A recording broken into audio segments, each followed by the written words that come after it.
Over the course of our conversations, there were many times when he reflected on what he hoped his legacy would be. Here are those thoughts in his own words. My passion has been to build an enduring company where people were motivated to make great products. Everything else was secondary. Sure, it was great to make a profit because that was what allowed you to make great products. But the products, not the profits, were the motivation. Scully flipped these priorities to where the goal was to make money.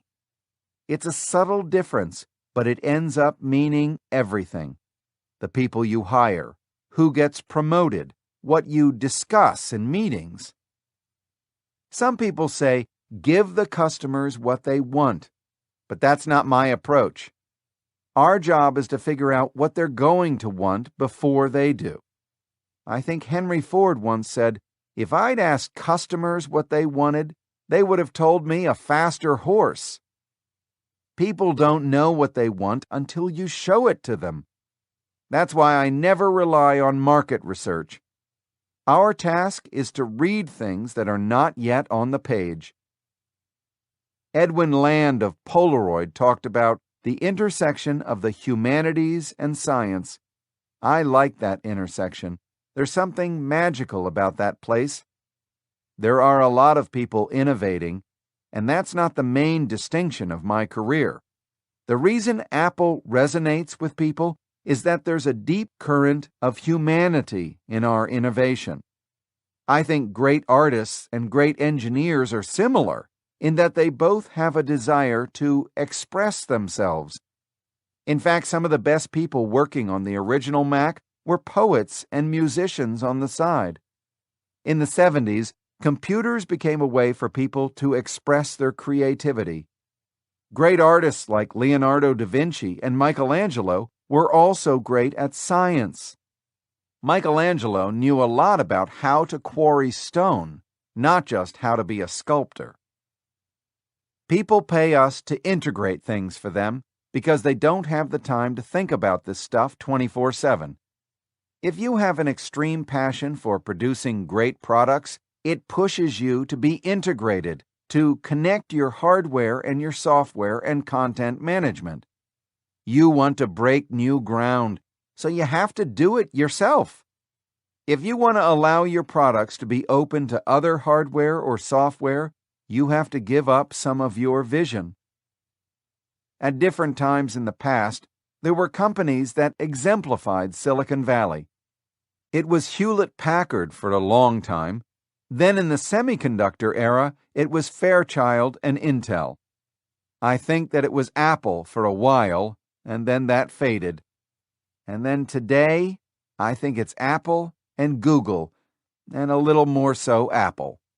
I think Apple has stood the test of time. It's been around for a while, but it's still at the cutting edge of what's going on. It's easy to throw stones at Microsoft. They've clearly fallen from their dominance. They've become mostly irrelevant. And yet I appreciate what they did and how hard it was. They were very good at the business side of things. They were never as ambitious product-wise as they should have been. Bill likes to portray himself as a man of the product, but he's really not. He's a business person. Winning business was more important than making great products. He ended up the wealthiest guy around, and if that was his goal, then he achieved it. But it's never been my goal, and I wonder, in the end, if it was his goal. I admire him for the company he built. It's impressive, and I enjoyed working with him. He's bright and actually has a good sense of humor. But Microsoft never had the humanities and liberal arts in its DNA.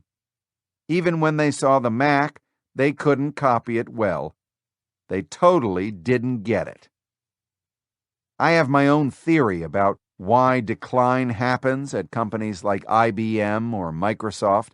The company does a great job, innovates, and becomes a monopoly or close to it in some field, and then the quality of the product becomes less important.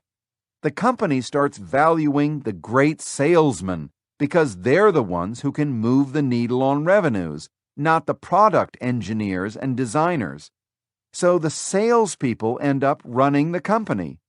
John Akers at IBM was a smart, eloquent, fantastic salesperson, but he didn't know anything about product. The same thing happened at Xerox. When the sales guys run the company, the product guys don't matter so much, and a lot of them just turn off. It happened at Apple when Scully came in, which was my fault, and it happened when Ballmer took over at Microsoft. Apple was lucky, and it rebounded, but I don't think anything will change at Microsoft as long as Ballmer is running it. I hate it when people call themselves entrepreneurs, when what they're really trying to do is launch a startup and then sell or go public so they can cash in and move on. They're unwilling to do the work it takes to build a real company, which is the hardest work in business. That's how you really make a contribution and add to the legacy of those who went before. You build a company that will still stand for something a generation or two from now. That's what Walt Disney did, and Hewlett and Packard, and the people who built Intel. They created a company to last, not just to make money. That's what I want Apple to be.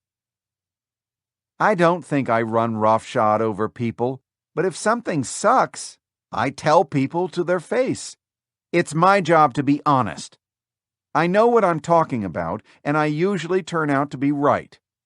That's the culture I tried to create.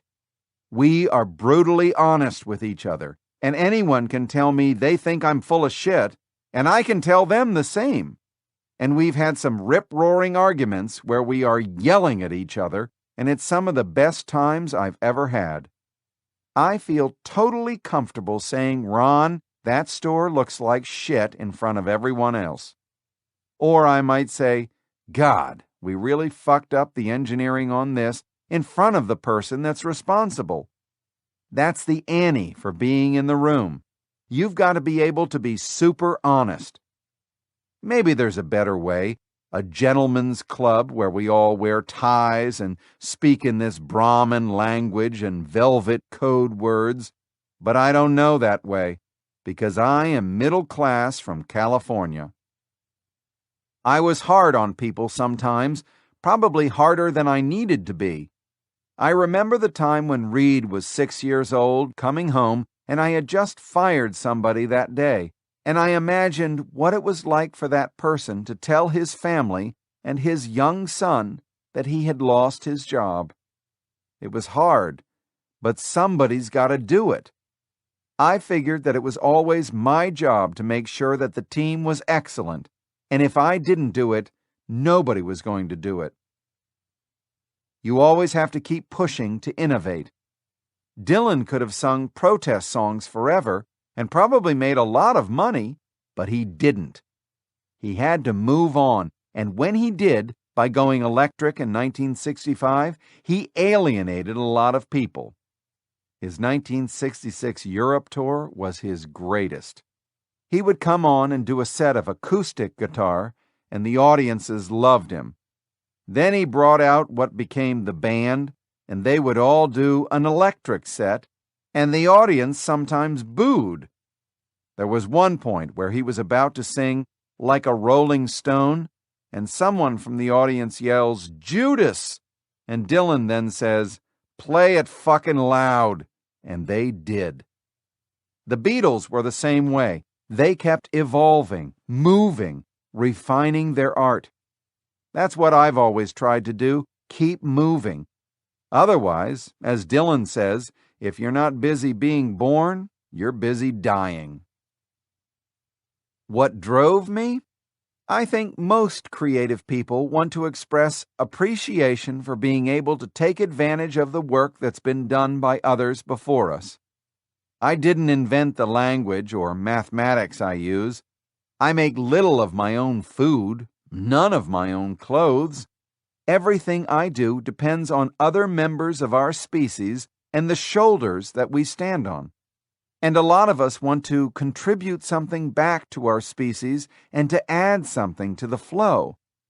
It's about trying to express something in the only way that most of us know how, because we can't write Bob Dylan songs or Tom Stoppard plays.